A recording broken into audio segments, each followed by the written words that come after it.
Bonjour de nouveau. Donc, je vais terminer cette leçon. On s'est arrêté au deuxième petit paragraphe de la grande paragraphe propriété générale des ondes mécaniques progressives. Et je me suis arrêté sur superposition de deux ondes. Alors, qu'est-ce qu'on entend par superposition de deux ondes? En fait, on l'appelle interférence des ondes. Ça veut dire c'est la sommation de deux ondes. Okay. Donc, pour que deux ondes se superposent, elles doivent être émises par deux sources cohérentes. Donc, sources cohérentes.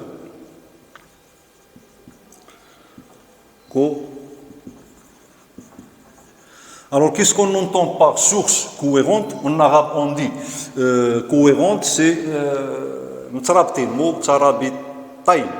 ok?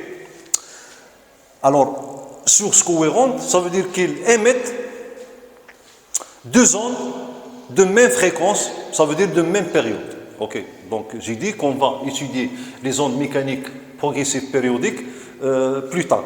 La deuxième leçon qui suit celle-là. Okay. Donc, lorsque deux ondes sont émises par deux sources cohérentes, donc deux ondes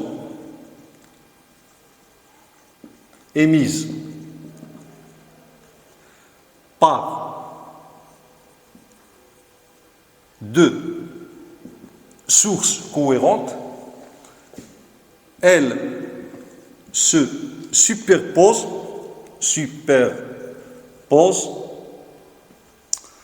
ça veut dire interfère,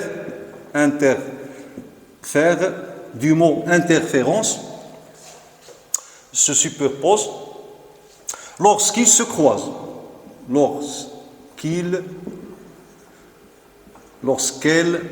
se croisent. Et après leur croisement, alors ils ne changent ni direction, ni vitesse, ni fréquence. Pour assimiler cette superposition, je vais donner l'exemple d'une onde qui se propage sur la corde. Et on voit cette superposition en classe, au laboratoire, dans une cuve à ondes. Ça veut dire, et on voit comment sur une cuve à ondes, comment créer ces ondes qui ont la même fréquence. Ça veut dire comment on produit deux sources cohérentes. Ok? Alors, je vais donner un exemple simple, parce que je ne dispose pas ici de matériaux expérimental. Ok? Donc, supposons qu'on a une corde. Ok? Et deux personnes tiennent cette corde par leurs mains. L'un la tient de ce côté A et l'autre la tient du côté B. Et à la même instant, elle crée deux ondes ou bien deux perturbations. Alors ces perturbations, je vais les représenter ici. Voilà la première perturbation. Ici, la deuxième perturbation. Donc le sens de cette perturbation, la direction de cette perturbation, c'est cette direction et ce sens. Et cette perturbation se propage dans cette direction et ce sens que j'ai mentionné avec cette flèche. Alors ici, je vais appeler l'onde A, ici l'onde B. Et ici, je vais considérer un point M qui se trouve entre les deux extrémités. À un instant donné, donc les deux ondes vont se croiser en cet point M. Alors, lorsqu'ils se croisent, qu'est-ce qu'on va remarquer? On va remarquer que l'amplitude, l'amplitude c'est cette hauteur, de là à là, on l'appelle amplitude. A, petit a. Donc voilà, petit a. Donc supposons qu'ils ont les mêmes amplitudes. Alors, ce qu'on va remarquer lorsque les deux ondes se croisent, ça veut dire lorsqu'ils se superposent, on va voir que au niveau de point M, l'amplitude de M égale à 2 fois A, si on suppose que les deux ondes ont même amplitude. Ok? Donc voilà ce qu'on va remarquer. Ici c'est B, ici c'est A. Ok? Donc l'onde provenant de B a ce sens et l'onde provenant de A ce sens. Et ici on a le point M. Donc si le point M appartient à la corde, donc voilà le point M. Ok? Et là on a l'onde en 1 plus l'onde en 2. Donc dans ce cas, on a mouvement plus mouvement dans mouvement. Ok? Alors là, on parle d'une superposition. Après, chaque onde continue sa propagation. Ok? Après, on a ici A. Ok? Puis le point M revient au repos. Ici le point B. Alors l'onde, c'est l'onde OA, il va arriver au point B, tandis que l'onde OB va arriver au point A. Ok? Troisièmement, c'est l'hérité, ou bien c'est l'hérité d'une, ou bien des ondes.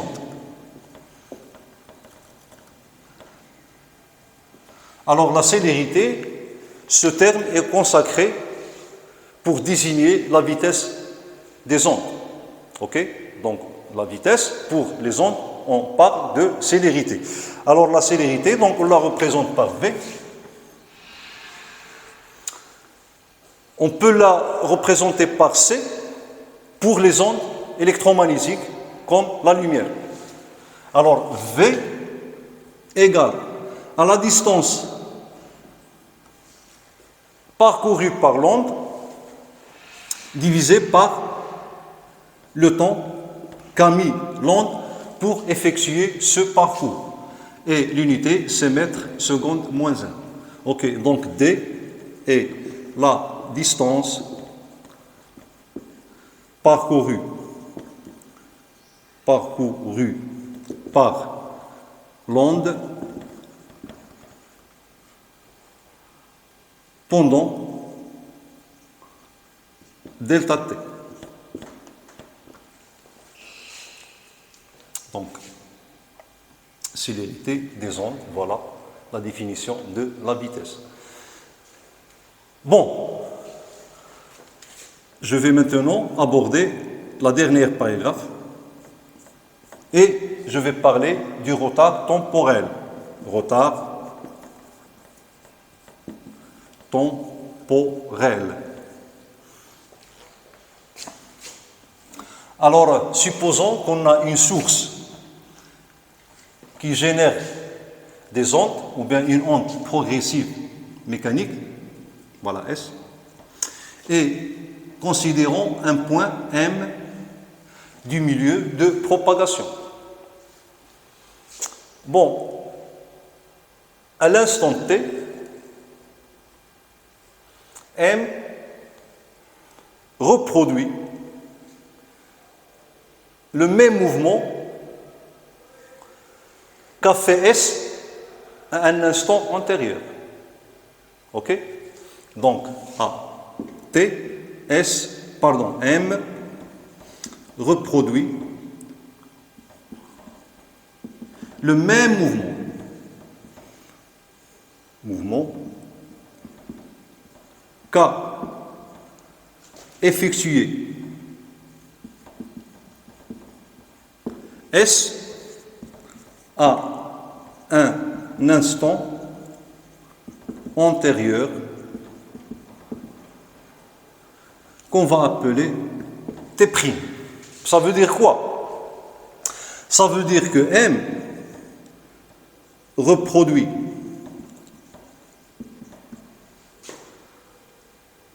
le même mouvement de S après un retard temporel. Après un retard temporel.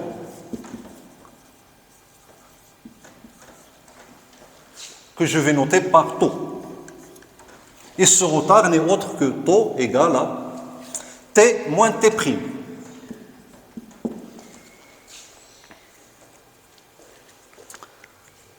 On peut calculer taux si on connaît la distance Sm et on connaît la vitesse de propagation. Donc taux sera égal à la distance Sm que parcourt l'onde de S à M divisé par la vitesse de propagation. Et c'est la technique qu'on utilise pour mesurer la vitesse d'une onde. Vous allez voir ça expérimentalement. Bon, taux, si je connais taux, et je connais l'équation qui régit le mouvement de S, je peux connaître à chaque instant l'équation qui régit le mouvement de M. Ok? Tout en sachant taux. Donc taux me permet de déterminer la fonction ou bien l'équation qui régit le mouvement de M, tout en sachant l'équation qui régit le mouvement de la source. Parce que c'est nous qui donnons à la source ce mouvement.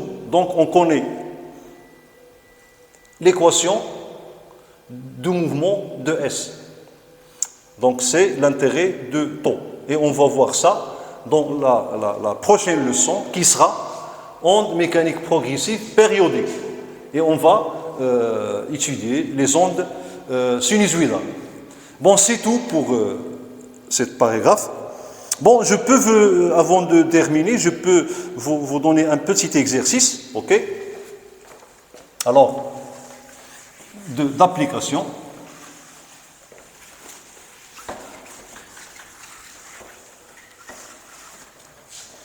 Voilà, exercice. Donc, je vais représenter l'allure d'une courbe affectée par une perturbation qui se propage sur sa longueur. Voilà.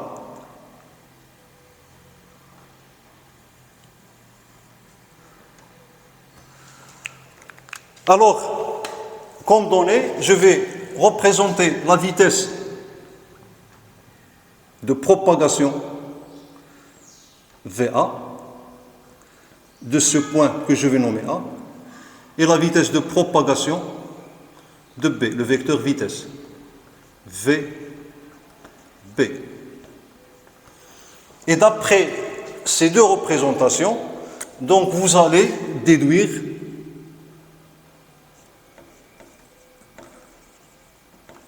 le sens de propagation de l'onde.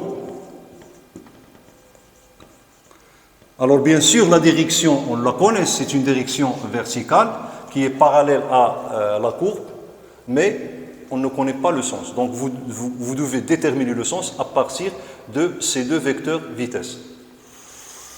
Bon, essayez de trouver la réponse.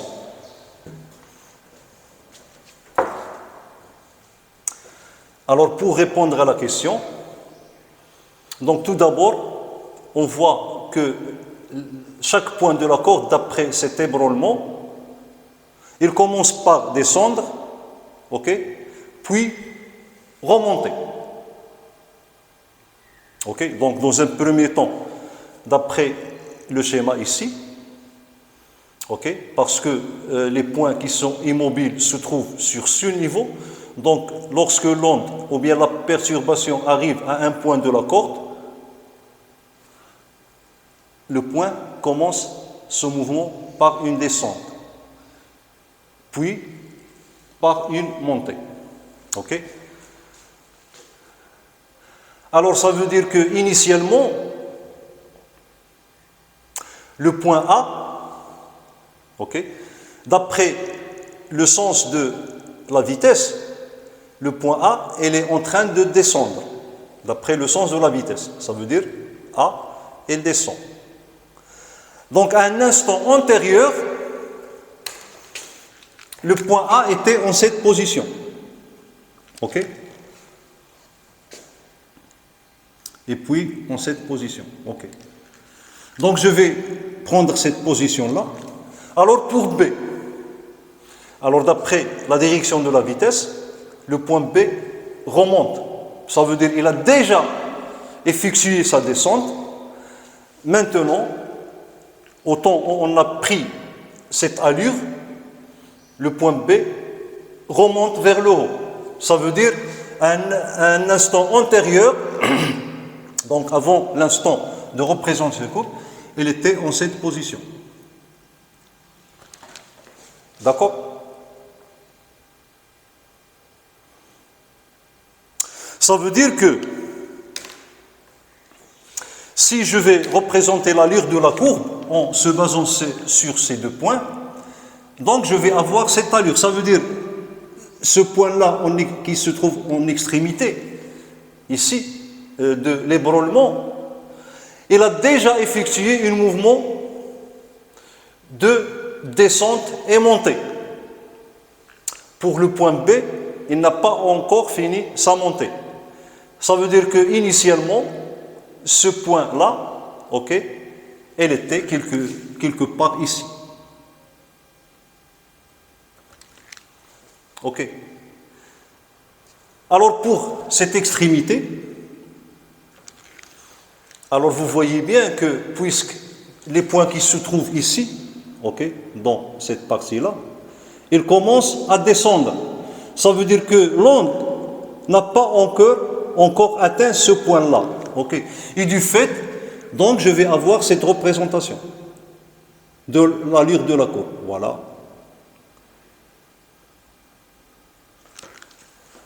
Ok. Donc on voit bien que l'onde se propage de cette extrémité droite à l'extrémité gauche.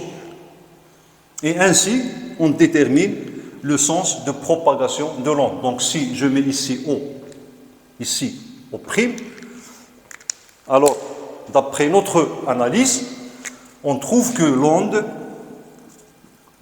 se propage de O vers O'.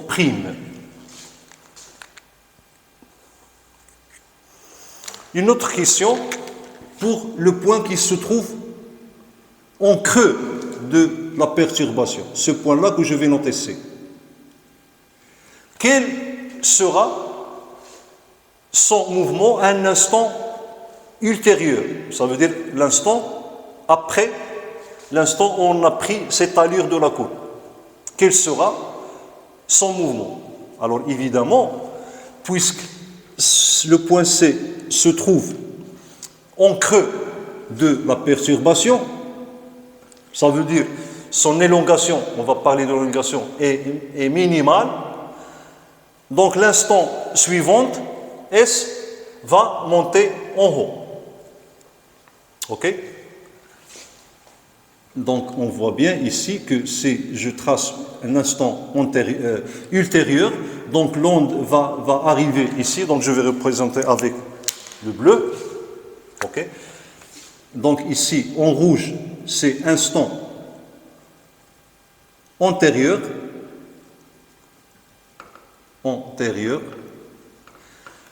et en bleu, donc je possède uniquement le bleu, donc l'onde sera, donc voilà le point C, donc le point C remonte un petit peu en haut, et voilà, donc on aura cette allure, ok?